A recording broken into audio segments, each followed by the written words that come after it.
good day. The fans always know. The fans will always deliver what the major corporations cannot. See, after 2014, AAA was no longer really interested in innovation or imagination. They wanted product. They wanted to have all the good words said about them on Twitter and things of that nature. But the fans were going to deliver. And as technology advanced and became cheaper, while the AAA became worse and worse, the independent started to get better and better. And today, we're looking at one of the great independent first-person shooters, Dusk. Dusk. This would be the first of the classic-inspired first-person shooters to reach mainstream popularity and would popularize the concept of the boomer shooter, aka good style of first-person shooter. Despite it popularizing the concept, Dusk does not set out to emulate the past, but instead uses classic concepts to create something new and original. It was developed by one man with a vision, one man with passion, one man who knew what made a first-person shooter fun. That man was David Straczynski. What you're seeing here is a game that was developed by just one guy. It's truly amazing how far game development technology has come. A game like this in the 90s would have needed state-of-the-art hardware and a team of highly talented and trained people. Now one guy with talent and training and passion is able to create something of such beauty. The game would be produced by David Ossry of Rise of the Triad remake fame and finally published by New Blood Interactive on December 10th, 2018 for the PC. By the year this video is going up, you can play it on all modern consoles. Oddly enough, the PS4 didn't get a port until October of 2023. Man, they're late on everything. So what we got here is a first-person shooter of the boomer variety. You have non-regenerative health, you carry all your awesome and diverse weapons on your person at all times, you have key hunts, various objectives, you have levels that feature gravity manipulation, you have pickups that let you climb walls, and in terms of levels, this game can be considered next-gen because this game goes places that first-person shooters seldom go, and these levels are some of the most advanced in terms of design that I've ever seen in my 30 years of gaming. AAA wishes it could do stuff like this. My only complaint is that some of the levels feel like a slog, and at times you can find yourself wandering around looking for that one bloody switch or door you missed. The guns in this game are pretty standard. Standard for 1996, that is. Actually, they're better than that, so excuse my exuberance. You got pistols, shotties, a hunting rifle, a mortar bomb, and a rivet gun.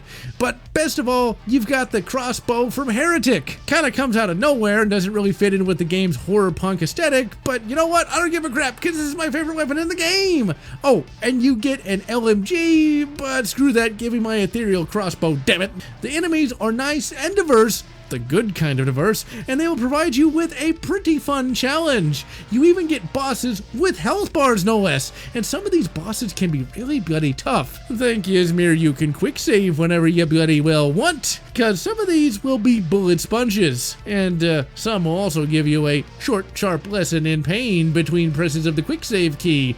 The game even features little Easter eggs to be found, such as the soap being the most powerful weapon in the game, and there are references to classic first-person shooters. Movement speed is not quite as fast as Doom, but still you book it along at a pretty fast clip, and this is definitely a quick moving FPS that requires a quick trigger finger. Like first-person shooters of old, you have 3 episodes and each one is of great quality, although I prefer the first one as it's not as sloggy as the other two. Dusk has been compared to both Quake and Blood. While it does have the same horror punk aesthetic, the gameplay is very different from both Quake and Blood. Quake was characterized by confusing levels and bullet spongy enemies, and Blood was characterized by confusing levels and very difficult enemies. Dusk, while some of the levels can be sloggy, are nowhere near as confusing as Quake or Blood's, and the enemies are nowhere near as annoyingly difficult or bullet spongy either. There are a couple bullet spongy enemies, but these are in the minority, and once you get more powerful weapons, they can be taken down fairly easily. All told, I have to say, I much prefer Dusk's gameplay to Quake and Blood's, even though I do enjoy both of those games. While it looks like an older game, it does not have the design limitations that older games used to have. I first played Dusk around its release in 2018, and I was quite impressed by the game. game, and I got hooked and found myself coming back to the game day after day without ever getting bored. Mr. Straczynski really got the feel of the 90s shooter right.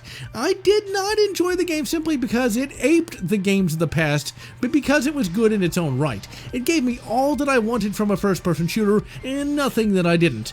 I live-streamed the entire game, and the link for that is in the description. I would later introduce this game to my grandfather after I bought him a little mini PC for gaming, and he got hooked on the game too and said it reminded him of, Quake.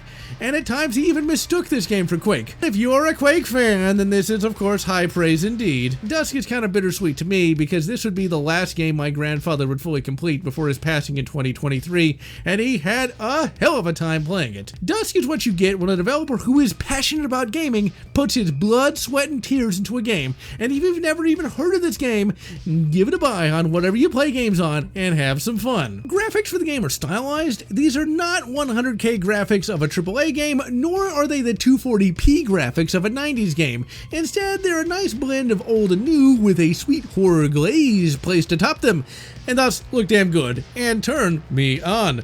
This is a game where the devs wanted to see his vision upon the screen instead of graphics that were totally old, bro, and thus the game looks genuine instead of crap.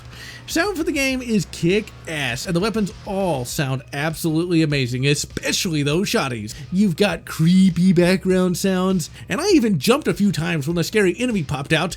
The game does feature voice acting, and all I gotta say is, the main villain is voiced by Stephen White, aka Caleb of Blood fame. So how about that music? You know, old 90s games usually had kick-ass soundtracks that outlived the games themselves, sometimes at least, and Dusk is no exception. The music for this game was composed by none other than Andrew Halshult, the same guy who did music for Bethesda's Doom Tag 1 and 2. This soundtrack is 100% heavy metal, no pussy dubstep for us.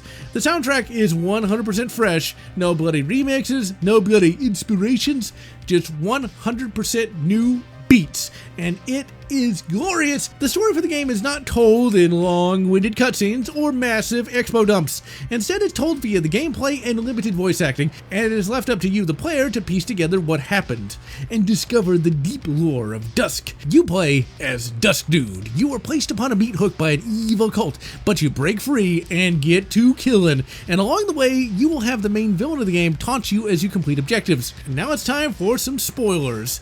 All you normies, go and buy the game and come back. Alright, cool dudes, the end of the game has you face the outer god Narlatep. You are able to fight him, but in a twist, you don't kill him.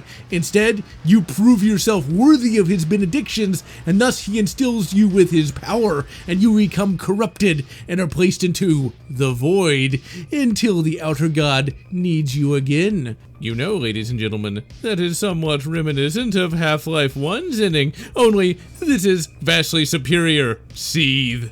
With an ending like that, you know this game got popular, and since it got super popular, there were many attempts to create other boomer shooters as they'd come to be known. Sadly, most of these so-called boomer shooters forget why Dusk was so great in the first place. Dusk wasn't made to be totally old, bro. Instead, it was made to be a good game using older graphics and old styles of gameplay that turn out to be better than the bloody cinema fests of modern games. Dusk will go down in history as a classic in and of itself. If you're a fan of this game like me and you haven't played it since 2018, you know what to do. And so, I'm General Lotz, wishing you good, a medieval and good turbo overkill, whatever makes you happy. If you enjoyed this video, please consider subscribing, and please consider leaving a like or a comment, as the algorithm desires your soul. And I want to thank all those fans who have supported this channel, both past and present.